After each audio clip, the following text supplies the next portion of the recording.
the fastest growing and most catastrophic humanitarian crisis in the world. Now, reports of mass killings, displacement, and approaching famine paint a picture of utter devastation. Today, we go beyond the headlines to seek a deeper understanding, not just of the conflict, but of the people caught in the crossfire. Now, today we're honored to welcome to the Afternoon Jam Dr. Bashir Osman. Dr. Osman, with deep professional and personal ties to the region, he's going to help us understand the origins of this brutal conflict and who is fueling it and what life truly looks like on the ground, and also what essential lessons we learn from our own history that we might offer these people in this desperate moment. Dr. Osman, assalamu alaikum, and thank you for joining us. Wa alaikum assalam wa rahmatullah. Thank you for hosting me.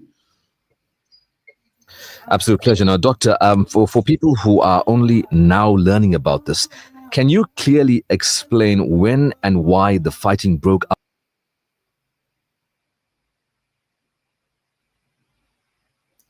And what was the main disagreement that led to this war? Yeah, thank you for the opportunity, and assalamu alaikum to the listeners. The war started on the 15th of April 2023. That the day where the fighting broke. But before that, there was actually quite a long history. The Janjaweed, rebranded RSF, was created by the previous regime to protect or to help it deal with rebellions in the region of Darfur. And then they continued to have their presence during the transitional period after the dismantling of the previous regime in 2019. This time they expanded and they grew to the extent that they felt that they have a power now parallel to the Sudanese army, the RSF. Another issue is that the RSF is led by a family that the General Dagalo and his brothers are the owners of the that army that called the RSF. So there were tensions during the transitional period between the army, the official army, the SAF, the Sudanese National Army, and can you hear me? Yes, we can, loud and clear. Can you hear me? Yes, we can hear you. Yeah. Yes. So there was tension between the two sides, the RSF as a parallel force to the Sudanese National Army, and then the war broke out of that tension. From the outset, it looked like that this is a war between two generals who were competing for power, but from day two, it was made very clear that the RSF actually was not just targeting the generals with whom the power lies, but in fact they were targeting the Sudan as the state and as the people.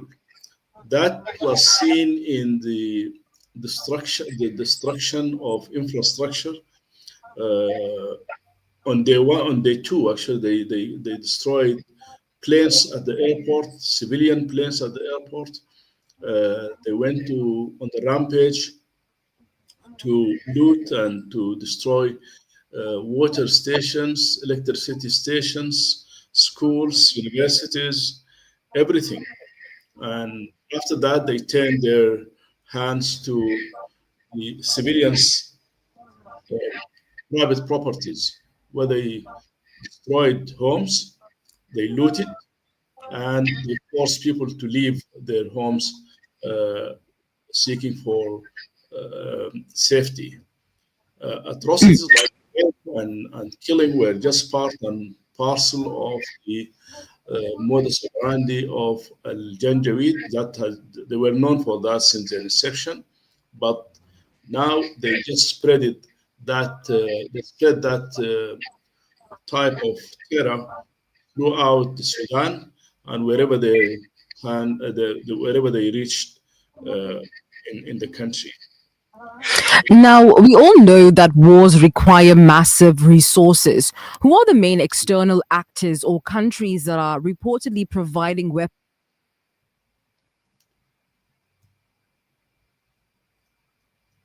You're breaking, actually, breaking.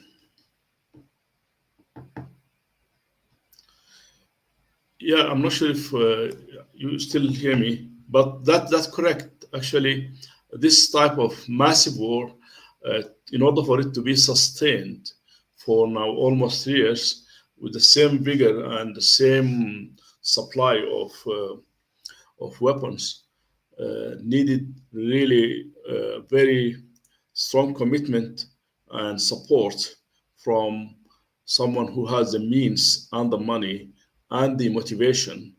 And that was found to be in the UAE, the United Arab Emirates, state in the Gulf, the Arabic Gulf, who continued from day one to support the RSF, the militia, with all means, including latest technology and weapons. And in addition to that, they were not really shy from recruiting recruits from sub-Saharan Africa, along the Sahel, down to the Atlantic Ocean, from neighboring countries like Chad, Central Republic of Africa, Mali, Senegal, south of Libya, and so forth. Not that only, but also now they have actually recruits or mercenaries coming from Colombia. All of these were actually coming through Emiratis airports via Emiratis companies, and we believe that with the money that exchanged for the gold that extracted from Darfur or from Sudan and handed back to Emirates. As It's whether, yeah. There's a very unfortunate situation to know that the UAE is supporting this war and supporting a genocide. And with that in mind, we need to be boycotting the UAE. But as a professional with close ties to Sudan, what is the daily reality like right now for ordinary civilians? We hear reports of a complete breakdown in essential services like hospitals, water, and food. But how desperate is the humanitarian situation right now? As I said, for us actually to say now, this is not just a struggle, a war for power between two generals. The devastation that has been afflicting the whole Sudan as a country, including the infrastructure and the killing and the rape and everything. So now we have two Sudans actually. A Sudan that is liberated or recaptured by the army, where people actually go to, and now they are at least in safety. Uh, that not to say that everything now is back to normal. I mean, in Khartoum, there is still issues with electricity, with water, with schools that not destroyed, that are not really available now, with universities that were actually burned down to ground. So that part, at least people actually are having safety, but they are still suffering, and they came back to nothing because there was no, there were no factories working or whatever source of income. So that left the people in abject poverty. In addition to that, hospitals were closed or destroyed, doctors left, and that also led to suffering in seeking medical attention or medical supplies. On the other hand, where the Janjaweed or the RSF are occupying the lands, people are suffering a great deal. And that modus operandi, as I said, was just like a trademark for Al Janjaweed invasion wherever they were. So wherever they were, there will be killing, destruction, rape, and looting.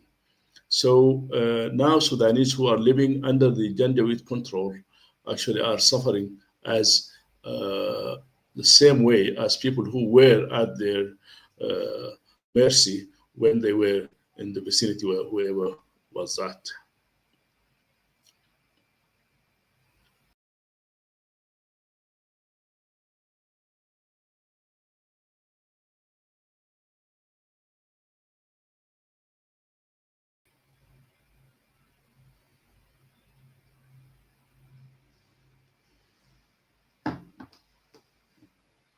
I couldn't hear what you are saying.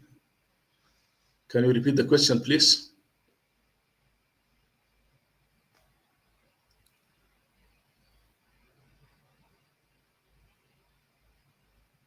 Sorry, can you hear me?